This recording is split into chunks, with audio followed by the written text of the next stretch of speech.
Occasion ఏదైనా location ఎక్కడైనా తెలుగువారి వేడుక అంటే ఆలివ్ మిఠాయి ఉండాల్సిందే. ఆంధ్రప్రదేశ్ రాజధానికి అమరావతికి ఇంటర్నేషనల్ ఎయిర్‌పోర్ట్ ఎక్కడ వస్తుంది? ఇప్పుడు చాలా మందిలో ఈ ప్రశ్న తలెత్తుతుంది. ఎందుకంటే ఆంధ్రప్రదేశ్‌లో ఎయిర్‌పోర్ట్ డెవలప్‌మెంట్ కార్పొరేషన్ ఒక నోటిఫికేషన్ రిలీజ్ చేసింది. అమరావతి గ్రీన్‌ఫీల్డ్ ఎయిర్‌పోర్ట్‌కు సంబంధించి ఫీజిబిలిటీ సర్వేలు చేయడం, టెక్నికల్ అంశాలపైన సర్వే చేయడం దీని సారాంశం. దీంతో ఎయిర్‌పోర్ట్ ఎక్కడొస్తుంది అనే చర్చ విస్తృతంగా జరుగుతుంది.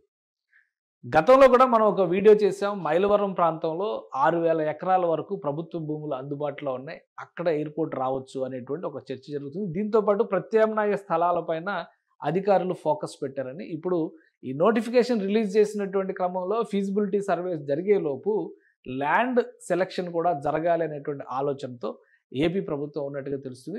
ఈ మేరకు సంబంధిత శాఖలు, విభాగాల అధికారులకి ఇప్పటికే ఆదేశాలు జారీ అయ్యాయి. ఈ నేపథ్యంలో కొన్ని పాజిబుల్ ప్రదేశాలు అమరావతి చుట్టుపక్కల ఎయిర్‌పోర్ట్ నిర్మాణానికి సంబంధించి ఉన్నటువంటి అవకాశాలపైన అధ్యయనం జరుగుతున్నట్టుగా తెలిసింది. ఆ ప్రదేశాలు ఏంటి? ఆయా ప్రాంతాల్లో ప్రస్తుతం ఏముంది?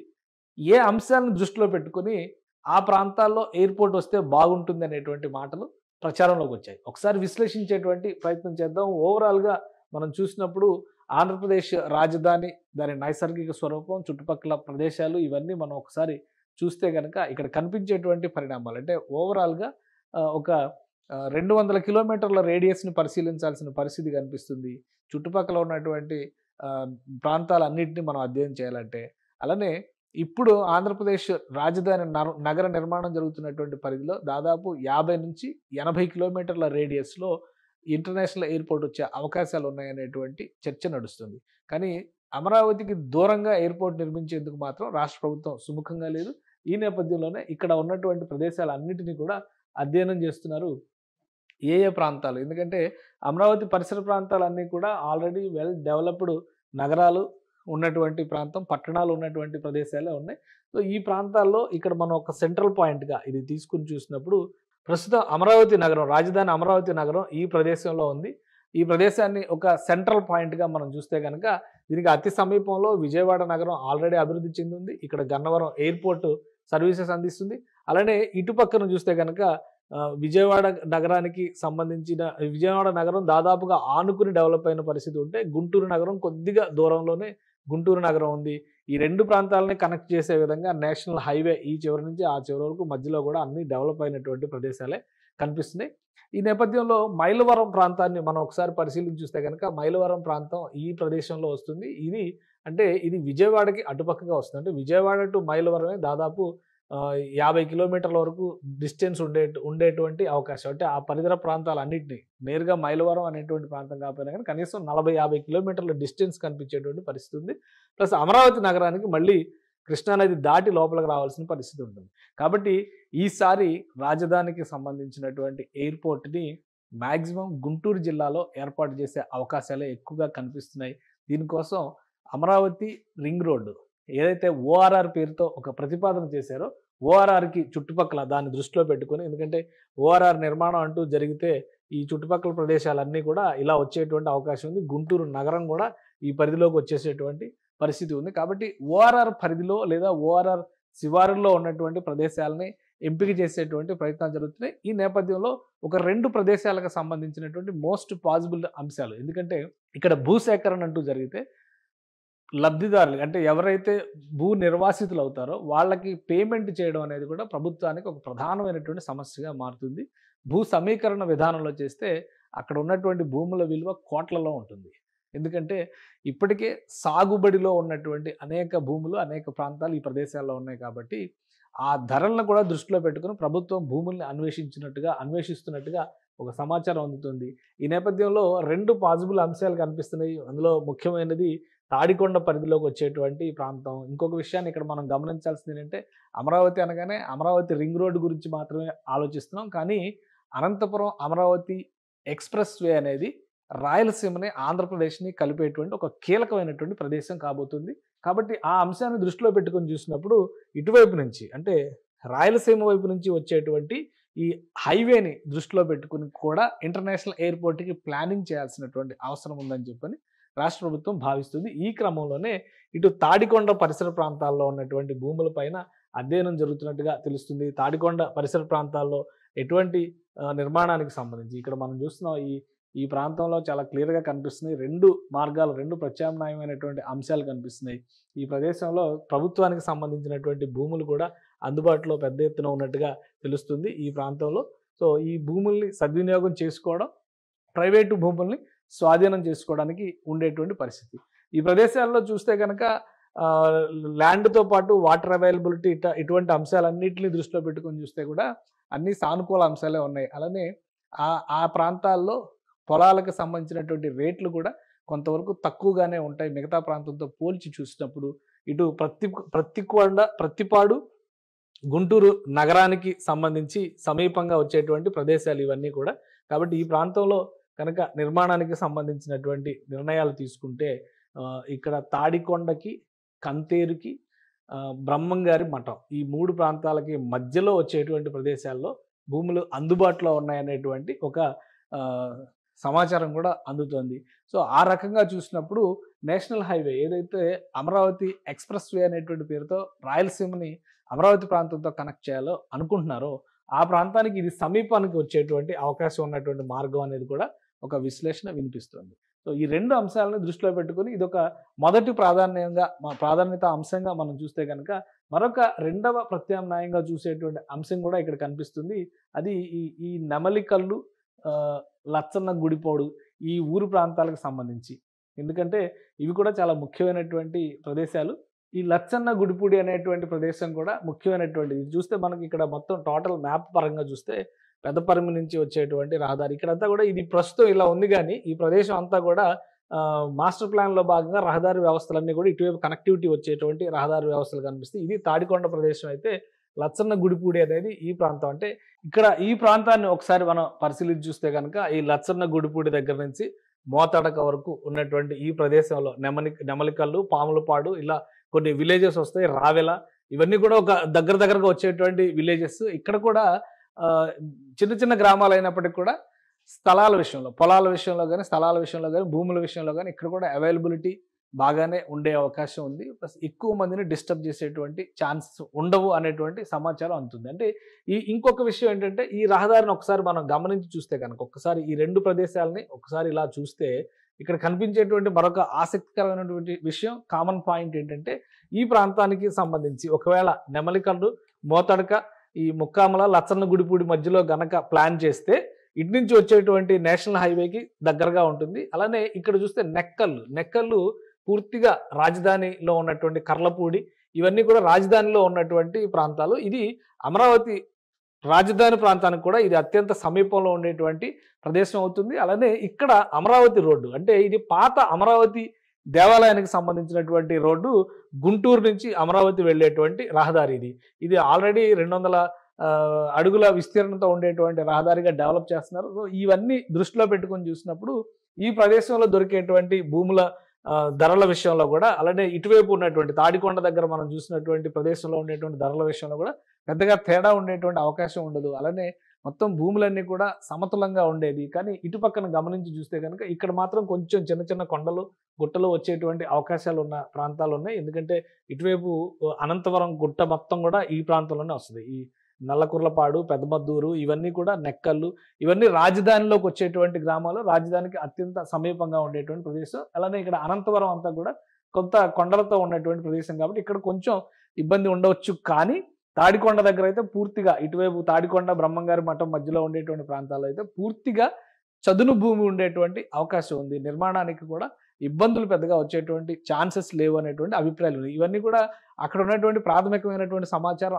ఆధారంగా చెప్తున్నటువంటి అంశాలు మాత్రమే. అయితే సాయిల్ టెస్ట్ విషయంలో కానీ టెక్నికల్గా ఎయిర్పోర్ట్ అథారిటీ అఫీషియల్స్ దీన్ని ప్రత్యేకంగా పర్యవేక్షిస్తారు. వాళ్ళు చూసి టెక్నికల్ ఫీజిబిలిటీస్ పైన క్లారిటీ ఇచ్చే వరకు దీనిపైన ఎవరు కూడా ఒక స్పష్టమైనటువంటి నిర్ణయాన్ని ప్రకటించడానికి అవకాశం ఉండదు. కాకపోతే ఇక్కడ అవైలబిలిటీ ఆఫ్ ల్యాండ్స్ విషయంలో చూస్తే కనుక ఈ ప్రదేశంలో కూడా దాదాపు ఒక 2000 ఎకరాల భూములు ప్రభుత్వానికి సంబంధించినటువంటి భూములు ఉన్నట్టుగా ఒక సమాచారం ఉంది. ఈ 2 అంశాలని దృష్టిలో పెట్టుకొని చూసినప్పుడు ఓవరాల్గా ఈ ప్రాంతంలో మొత్తం మీద భూములకు సంబంధించినటువంటి సమస్య ఎక్కడా కూడా ఉండదు. అలానే ఇక్కడ 2 విషయాలు మనం గుర్తుపెట్టుకోవాల్సింది ఏంటంటే, మొత్తంగా రాజధాని ప్రాంతాన్ని కోస్తా ప్రాంతంతో మనం ఒకసారి చూసినప్పుడు ఈ ప్రదేశంలో ఉండేటువంటి అడ్వాంటేజెస్, డిసడ్వాంటేజ్‌ని కూడా మనం దృష్టిలో పెట్టుకొని చూడాల్సి ఉంటుంది. ఇది ఓవరాల్‌గా మ్యాప్ ఇది అయినప్పుడు మొత్తం మీద మనం గమనించాల్సినటువంటి విషయం ఏంటంటే, సెంట్రల్లీ లొకేటెడా కాదా? యాక్సెసిబిలిటీ విషయంలో ప్రయాణాలకు సంబంధించి గాని, ప్రయాణికులు వచ్చేటువంటి అవకాశాలు ఎంతవరకు ఉన్నాయి? దీనిపైన కూడా అధ్యయనం చేసేటువంటి ఛాన్సెస్ ఉంటాయి. ఎందుకంటే ఈ అధ్యయనం చేసేటువంటి అధికారులందరూ కూడా ఒకటే స్పష్టంగా చెప్తారు. Economic feasibility already financial feasibility పైన కూడా లెటర్‌లో చాలా క్లియర్‌గా మెన్షన్ చేశారు. టెక్నికాలిటీస్, ప్రీ సర్వేకి సంబంధించినటువంటి అంశాలతో పాటు ఫైనాన్షియల్ ఫీజిబిలిటీని కూడా అంచనా వేయడానికి అవకాశం ఉంటుంది. ఇటువైపు ఏర్పాటు చేయడం వల్ల అంటే గుంటూరు నగరం నుంచి చూసినప్పుడు ప్రయాణికుల సంఖ్య పెద్ద సంఖ్యలో గుంటూరు నగరం ఆల్రెడీ వెల్ డెవలప్డ్ కాబట్టి అక్కడి నుంచి విమానయానం చేసేటువంటి వారి సంఖ్య ఖచ్చితంగా ఎక్కువగానే ఉంటుంది. అంటే ఇమీడియట్‌గా ఈ ప్రాంతంలో గనక విమానాశ్రయం వస్తే ఉదాహరణకి ఈ ప్రాంతంలో ఇది తాడికొండ ప్రదేశం ఇదైనా కావచ్చు, లేదా నెమలికల్లు ఈ ప్రాంతం ఈ 2 ప్రాంతాల్లో ఎక్కడొచ్చినా గానీ అమరావతి నగరానికి సంబంధించి ఇక్కడ యాక్సెసిబిలిటీ ఈజీ అవుతుంది. గుంటూరు నగరం నుంచి ఈజీ అవుతుంది. విజయవాడకు సంబంధించి ఆల్రెడీ గన్నవరం ఎయిర్‌పోర్ట్ ఉంది కాబట్టి, ఆ గన్నవరం ఎయిర్‌పోర్ట్‌ని ఒక డొమెస్టిక్ ఎయిర్‌పోర్ట్‌గా ఉపయోగించినా, ఇతర అవసరాల కోసం ఉపయోగించినా గానీ, అమరావతి ఇంటర్నేషనల్ ఎయిర్‌పోర్ట్‌కి సంబంధించినటువంటి కనెక్టివిటీ విజయవాడ నుంచి చూసినా గానీ పెద్ద దూరం అనుకుంది. ఎందుకంటే 30, 40 కిలోమీటర్ల కంటే ఇక్కడ డిస్టెన్స్ ఎక్కువ వచ్చేటువంటి అవకాశం లేదు. ఈరోజు మనం గమనించి చూస్తే గనక ముంబైలో నిర్మిస్తున్నటువంటి కొత్త విమానాశ్రయం ముంబై నుంచి నవీ ముంబైకి దాదాపు 30, 39 కిలోమీటర్లు ఉన్నటువంటి ప్రదేశం. అంటే ఒక 25 నిమిషాల నుంచి 30 నిమిషాల ప్రయాణం మాత్రమే ఉండేటువంటి అవకాశం ఉంది. కాబట్టి ఫ్యూచర్ అంశాలను దృష్టిలో పెట్టుకొని చూసినప్పుడు అమరావతికి కనెక్టివిటీ రావడం, అలానే ఇంటర్నేషనల్ టూరిస్టులకి ఇంటర్నేషనల్ ట్రావెల్ విషయంలో గుంటూరుకి యాక్సెసిబిలిటీ రావడం, ఇటు విజయవాడ నుంచి పెద్దగా దూరం లేకపోవడం, ఇవన్నీ గమనించి చూసినప్పుడు ఏ ప్రదేశాన్ని ఎంపిక చేస్తారు, అలానే టెక్నికల్ ఫీజిబిలిటీస్ విషయంలో చూసేటువంటి ప్రధానమైన అంశాలు ఏంటంటే సాయిల్ టెస్ట్. ఇక్కడ ఉన్నటువంటి సాయిల్ ఎంతవరకు గట్టిగా ఉంటుంది, అలానే అక్కడ ఎయిర్‌పోర్ట్ నిర్మాణానికి ఎంతవరకు అనువుగా ఉంటుంది, ఈ అంశాలపైన కూడా అధ్యయనం జరుగుతుంది. కాబట్టి ఈ వీటిలో ఎటువంటి ఇబ్బందులు రాకపోవచ్చు. ఇటువైపు గుంటూరు నుంచి అమరావతికి కనెక్ట్ అయ్యేటువంటి పెద్ద రోడ్డు, ఇక్కడ వచ్చేటువంటి రింగ్ రోడ్డు, ఇవన్నీ కలుపుకొని చూసినప్పుడు ఇంటర్నేషనల్ ఎయిర్‌పోర్ట్ రింగ్ రోడ్డుకి కూడా అతి సమీపంలో ఉండేటువంటి అవకాశంలో ఉంటుంది. కాబట్టి గుంటూరు జిల్లాలో మాక్సిమం ఈ ఎయిర్‌పోర్ట్ నిర్మాణం అనేది గుంటూరు జిల్లాలో జరిగేటువంటి అవకాశం ఎక్కువగా కనిపిస్తుంది. అక్కడ ఉన్నటువంటి ప్రాథమికమైనటువంటి అధ్యయనాలను బట్టి చూస్తే కూడా భూములకు సంబంధించి కూడా 2, 3 అంశాలు ఇక్కడ కనిపిస్తున్నాయి. నెమలికల్లు ఇక్కడ ఈ 2 అంశాలని ప్రధానంగా ఈ 2 అంశాలను దృష్టిలో పెట్టుకొని చూసినప్పుడు గుంటూరు నగరం అనేది ఇక్కడ ఒక పెద్ద అడ్వాంటేజ్ అవుతుంది. కాబట్టి గుంటూరు జిల్లా వైపు నుంచి ఎక్కువ ఆలోచించేటువంటి అవకాశాలు కనిపిస్తున్నాయి. ఇంకొక ప్రాథమికమైనటువంటి అంశం మనం దృష్టిలో పెట్టుకోవాల్సింది అంటే నాగార్జున సాగర్ దగ్గర కూడా ఒక ఎయిర్‌పోర్ట్ నిర్మాణం చేయాలనేటువంటి ఆలోచన ఆంధ్రప్రదేశ్ ప్రభుత్వం చేస్తుంది. ఇది మట్టపల్లి దగ్గర ఉన్నటువంటి ప్రదేశాన్ని మనం ఒక పాయింట్ కింద మనం చూస్తే కనుక ఈ ప్రాంతానికి కూడా డిస్టెన్స్ చాలా ఎక్కువ కనిపిస్తుంది. కనీసం 70-80 కిలోమీటర్ల డిస్టెన్స్ కనిపించేటువంటి అవకాశం ఉంది. అదే ఈ ప్రాంతాన్ని కాకుండా ఒకవేళ ఇప్పుడు చెప్పినటువంటి ముఖ్యంగా పల్నాడు జిల్లా పరిధిలోకి వచ్చేటువంటి కొన్ని ప్రదేశాలపైన కూడా అధ్యయనం జరుగుతుంది. కృష్ణా నదికి దగ్గరగా ఉండే విధంగా కనుక ఈ ప్రాంతంలో నిర్మాణం జరిగితే కనుక డిస్టెన్స్ కొంత మళ్ళీ తగ్గేటువంటి అవకాశం ఉంటుంది. కాబట్టి టెక్నికల్‌గా నాగార్జున సాగర్ ఎయిర్‌పోర్ట్ ఫీజిబిలిటీకి సంబంధించి కూడా ఆటంకాలు ఉండకపోవచ్చు. ఎందుకంటే అంతర్జాతీయ విమానాశ్రయం ఉన్నప్పుడు కనీసం 150 కిలోమీటర్ల నుంచి 200 కిలోమీటర్ల పరిధిలో మరొక ఎయిర్‌పోర్ట్‌ని ఎంకరేజ్ చేసేటువంటి అవకాశాలు చాలా తక్కువగా ఉంటాయి. సో ఈ అంశాలన్నింటినీ దృష్టిలో పెట్టుకొని చూసినప్పుడు అమరావతికి ఒక ప్రత్యేకమైనటువంటి ఎంటిటీ ఇవ్వాలి. ఇంటర్నేషనల్ సిటీగా డెవలప్ చేసేటువంటి క్రమంలో ఇంటర్నేషనల్ హోదా కలిగినటువంటి ఒక ఎయిర్‌పోర్ట్ రావాలి.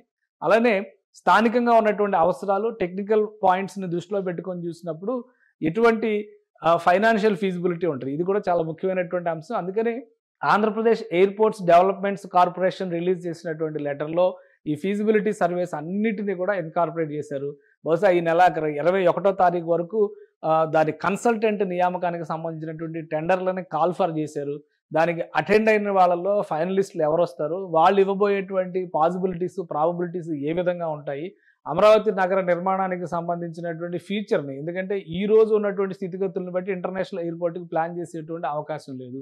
కనీసం ఒక 5 సంవత్సరాల తర్వాత 5 నుంచి 10 సంవత్సరాల తర్వాత ఆ చుట్టుపక్కల భౌగోళిక స్వరూపం కావచ్చు, ఆర్థిక విధి విధానాలు కావచ్చు, వీటన్నిటిలో ఎలాంటి మార్పులు రాబోతున్నాయో అంచనా వేయడం ద్వారా తీసుకోవాల్సినటువంటి నిర్ణయం ఇది. సో కన్సల్టెంట్‌ని ఫైనల్ చేసే వరకు ఇటువంటి పాసిబిలిటీస్ ఎన్ని ఉన్నా గానీ ప్రజలు డిస్కస్ చేయడానికి అవకాశం ఉంటుంది.